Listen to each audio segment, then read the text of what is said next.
हाँ भाई, आज हम लोग बात करेंगे कॉन्स्टिपेशन के बारे में। तो कॉन्स्टिपेशन का मतलब कब्ज है। तो कब्ज क्यों होता है? देखो भाई, कब्ज क्यों होने के दो तीन रीज़न है। पहला तो आप पानी सही से नहीं पी रहे हो। दूसरा चीज़, बहुत ज़्यादा मसालेदार खा रहे हो। तीसरा चीज़, आप बहुत ज़्यादा ओवर थिंकिंग करते हो, क्योंकि देखा गया है अगर आप बहुत ज़्यादा ओवर थिंकिंग कर रहे हो ना, तो फिर आपको कॉन्स्टिपेशन होने का चांसेस रहता है। या आप फिर किसी चीज़ का स्ट्रेस ले रहे हो तब भी कॉन्स्टिपेशन होने का चांसेस होता है। ठीक है, कब्ज होने का चांस होता है। तो इसको हम लोग ओवरकम कैसे कर सकते हैं? मैं इसको इसके लिए आयुर्वेदिक मेडिसिन भी बताऊंगा और एलोपैथी मेडिसिन भी बताऊंगा। ठीक है, तो वीडियो में आखिर तक बने रहना। देखो, इसको कॉन्स्टिपेशन होता है क्या, ये समझ रहे है ना? जो आपका स्टूल होता है, मल होता है, उसका वो हार्ड हो जाता है और मतलब पेट साफ होता नहीं है आपका सही से। एक दिन, 2 दिन, 3 दिन, कईयों का तो मैं ऐसा केस देखा हूँ कि हफ्तों तक नहीं हो रहे हैं उनका पेट साफ। गैस बनने लग जाता है पेट में, पेट दर्द होता है, कुछ खाने का मन नहीं करता उनका। इस टाइप का केसेस देखता हूँ मैं, तो काफ़ी सीवियर केस हो जाता है इसमें। समझ आ गया होगा आई थिंक आप लोग को कि स्टूल हार्ड हो जाता है इसमें, है ना? हार्डनेस आ जाता है। तो अब इसका इलाज क्या है? ठीक है, तो पहले हम लोग आयुर्वेदिक देखते हैं, देन फिर मैं एलोपैथी में आता हूँ। आयुर्वेदिक में हम लोग इसबगोल, सत इसबगोल के नाम से आता है, वैद्यनाथ का आता है सत इसबगोल।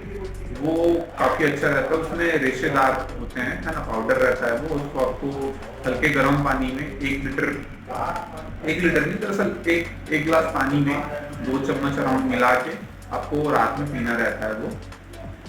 अकॉर्डिंग टू आपका जो फिजिशियन, आपके जो फिजिशियन है उनके अकॉर्डिंग आप देंगे, एज पर एज भी लेते हैं उससे। ठीक है, डोज आप लोग अपने फिजिशियंस के थ्रू लेंगे।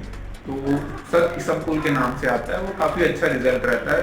वो शुगर फ्री भी होता है, साथ में जो डायबिटिक पेशेंट होते हैं और हाइपरटेंसिव वाले पे जो पेशेंट होते हैं उनके लिए भी काफ़ी अच्छा होता है वो चीज़। ठीक है, कॉन्स्टिपेशन में भी काफ़ी अच्छा काम करता है। फाइबर होता है उसमें, तो वो क्या करता है, पेट में जाके आपका जो मल है, मल को सॉफ्ट, मतलब स्टूल को सॉफ्ट करने का काम करता है। स्टूल सॉफ्टनिंग का काम करता है। ओके, अब हम लोग आते हैं, एक दो चीज और है आयुर्वेदिक में, जैसे कि पेट सफा हो गया। पेट सफा में भी चूर्ण आता है उसका, है ना? उसको भी हल्के गर्म पानी में आपको घोल के पीना रहता है रात में सोने से पहले। साथ ही साथ कायम चूर्ण आता है, जो कि उसको भी आपको 1 से 1.5 चम्मच हल्के गर्म पानी में घोल के पीना रहता है रात में, खाने के बाद, खाना वगैरह, है ना? तो पहला सती सबूल, दूसरा कायम चूर्ण, तीसरा मैं बोला पेट सफा, है ना? ये कुछ आयुर्वेदिक मेडिसिन है। अब हम लोग एलोपैथी में आते हैं। एलोपैथी में हम लोग बीसिकोडाइन नाम से एक टैबलेट आता है, इसका ब्रांड नेम डल्कोफ्लैक है, तो काफ़ी अच्छा रिजल्ट है उसका। तो डल्कोफ्लैक नाम से आता है, बीसिकोडाइन। आपको आप लोग ये ड्रग नेम याद रखना, बीसिकोडाइन। तो ये जो होता है, ये आपका मतलब पेट में जाके स्टूल्स को सॉफ्ट करने में हेल्प करता है। ये दरअसल एक लैक्सेटिव है ना? लैक्सेटिव है जो कि आपका मतलब स्टूल को सॉफ्ट करने में हेल्प कर रहा है, ताकि स्टूल आसानी से पास हो जाए, है ना? इसके साथ साथ ये टैबलेट फॉर्म में आता है।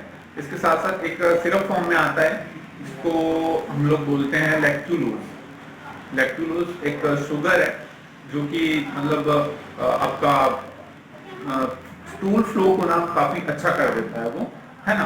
तो जैसे मतलब जिनमें स्टूल काफी दिनों से जमा है, तो उनको एक बिसिकोडाइन टैबलेट के साथ साथ लैक्टुलोज सिरप भी लेना चाहिए, ताकि वो काफी अच्छे से फ्लो हो सके, है ना? लैक्टुलोज सिरप है। उसके बाद फिर मिल्क ऑफ मैग्नीशिया के नाम से आता है, तो उसको आप लोग यूज कर सकते हो। वो भी काफी अच्छा मतलब अच्छा रिजल्ट देता है कॉन्स्टिपेशन में। दरअसल इसमें मैं कुछ कंडीशन से मैं बता देता हूँ आपको। जो लैक्टुलोज है, लैक्टुलोज सिरप जो है वो हम लोग डायबिटिक पेशेंट्स को नहीं देते हैं, क्योंकि लैक्टुलोज एक टाइप का शुगर है ना, तो वो डायबिटिक पेशेंट्स में नहीं जाता। उसके जगह हम मिल्क ऑफ मैग्नीशिया का जो फॉर्मुलेशन होता है वो हम देते हैं।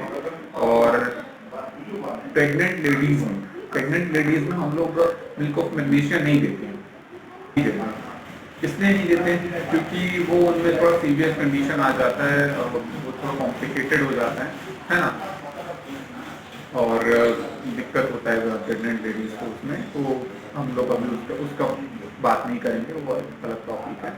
तो आप लोग समझ गए होंगे कि हम एलोपैथी में पहला मैं बताया विसिकोडाइन टैबलेट फॉर्म में आता है ये, है ना।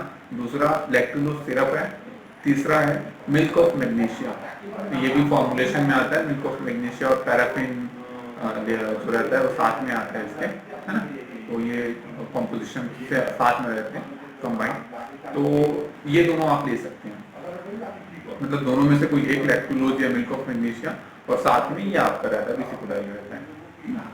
अब नेचुरली हम लोग कैसे क्योर कर सकते हैं, मतलब ये होने ही नहीं देना है हमको, तो फिर हम इसको क्या कर सकते हैं। तो इसके लिए हम लोग ज़्यादा से ज़्यादा हो सके हम लोग को पानी पीना है, ठीक है, पहला चीज़। दूसरा चीज़ जितना ज़्यादा हो सके हमको फाइब्रस फूड इंटेक करना है।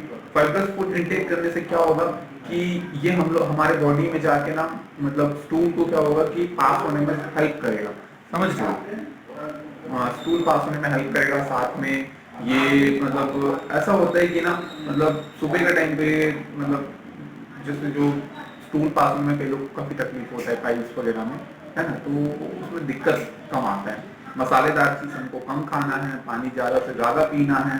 साथ में आप लोग फाइबरस फ्रूट्स खा सकते हैं, जैसे कि वो हो गया था बनाना, उसके बाद फिर अमरूद, वो सब आप लोग खा सकते हैं, है ना। वो काफ़ी अच्छा रिच फाइबर रहता है उसमें।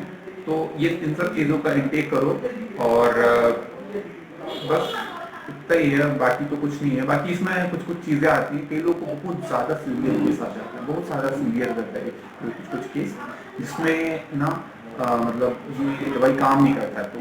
तो और या फिर उन लोग खा नहीं सकते, जैसे छोटे बच्चे हो गए, या फिर जो बहुत ज़्यादा ओल्ड एज के लोग रहते हैं, उन लोग में हम लोग देते हैं सपोजिटरी आते हैं कुछ, तो उसको हम लोग एनएस के थ्रू पुश करना पड़ता है, ताकि वो वहाँ जाके फिर मतलब वो सपोजिटरी मतलब काफ़ी अच्छा अपना रिजल्ट दिखाता है, वो फिर स्कूल भी पास हो जाते हैं वहाँ से। वो काफ़ी सीवियर केस में होता है। उसमें एक प्रोसीजर होता है एनीमा, जिसमें स्टूल को पास किया जाता है ना, एक तो उस एपेरेटस के थ्रू हम स्टूल को पास करते हैं, है ना। तो उसके थ्रू होता है, बहुत सीवियर केस में होता है दरअसल वो। तो इसलिए नॉर्मली हम लोग ये कॉन्स्टिपेशन के यही सब यूज़ करेंगे, एलोपैथी या आयुर्वेदिक में आप इन दोनों में से कोई एक यूज़ कर सकते हैं। और बस इतना ही है, तो मिलते हैं।